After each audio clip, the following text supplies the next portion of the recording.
is 'n interessante verskil tussen 'n idee en 'n gebeurtenis. Welkom by die Sepcast, die tuiste van die nommer 1 netwerk vir jou lewe.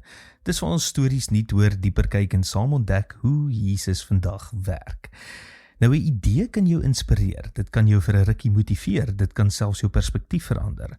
Maar 'n gebeurtenis, 'n werklike gebeurtenis, het 'n heel ander soort krag. Gebeurtenisse dwing jou om jou wêreldbeeld te heroorweeg. Dink byvoorbeeld aan die val van die Berlynse muur. Vir jare het mense gedink die wêreldorde van die Koue Oorlog is permanent. Politici het planne gemaak, strategiese analises geskryf en generasies het groot geword met die idee dat hierdie verdeling eenvoudig deel van die wêreld is. Tot een aand in 1989 en skielik was die muur oop. Nie as 'n teorie nie as 'n simboliese idee nie, maar as 'n gebeurtenis wat mense met hulle eie oë kon sien. En daardie een gebeurtenis het onmiddellik jare se aannames begin verander. Die Christelike geloof maak 'n soortgelyke, amper ongemaklike aanspraak. Dit sê nie net dat hoop 'n goeie idee is nie. Dit sê nie net dat ons moet probeer positief leef nie. Dit sê dat daar 'n spesifieke gebeurtenis was wat die hele verhaal van hoop verander het. Paulus beskryf dit baie direk in 1 Korintiërs 15 vers 20. Maar nou, Christus is opgewek uit die dood, as eersteling van die wat dood is. Let op wat Paulus doen. Hy praat nie van 'n metafoor nie, hy praat nie van 'n gevoel nie, hy praat van iets wat gebeur het, iets wat volgens hom die eerste voorbeeld is van 'n nuwe soort toekoms. Met ander woorde, hoop het nie net 'n idee gebly nie, hoop het geskiedenis geword en dit verander alles. Want wanneer hoop net 'n idee is, hang dit uiteindelik af van jou emosies. Op goeie dae voel jy hoopvol, op moeilike dae nie. Maar wanneer hoop begin by 'n gebeurtenis, dan rus dit nie meer op jou gemoedstoestand nie. Dan rus dit op iets wat reeds gebeur het. Dit is waarom die eerste Christene so anders begin leef het.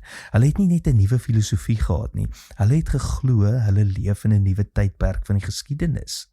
En wanneer mense glo die geskiedenis het verander, begin hulle self ook verander. Skielik word vrygewigheid logies, vergifnis word moontlik, moed word normaal.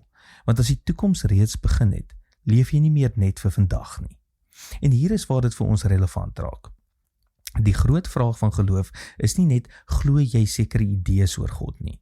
Die groter vraag is, wat as God reeds iets gedoen het wat die storie van die wêreld verander het? Want as dit waar is, dan beteken dit geloof is nie net 'n private ervaring nie. Dit word 'n nuwe manier van leef. En dit is presies waar die visie van ons gemeente inkom. Ons praat elke week daarvan dat ons 'n nommer 1 netwerk vir jou lewe wil wees. Maar daardie netwerk is nie net 'n sosiale idee nie. Dit is 'n gemeenskap wat glo dat God se nuwe toekoms reeds begin het. En dat dit sigbaar word in hoe mense saamleef, in hoe ons mekaar dra, in hoe ons mekaar bemoedig, in hoe ons saamwerk, leef en glo.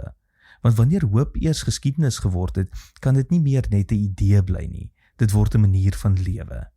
Baie mense leef asof die toekoms onseker en donker is, en daarom probeer hulle net vandag oorleef. Maar as hoop werklik deel van God se storie is, beteken dit ons kan anders leef.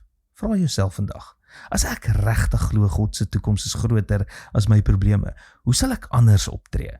Miskien sal jy meer moed hê, meer vrygewig wees, of iemand vergewe wat jy lank al vermy. Tot môre, mooi loop.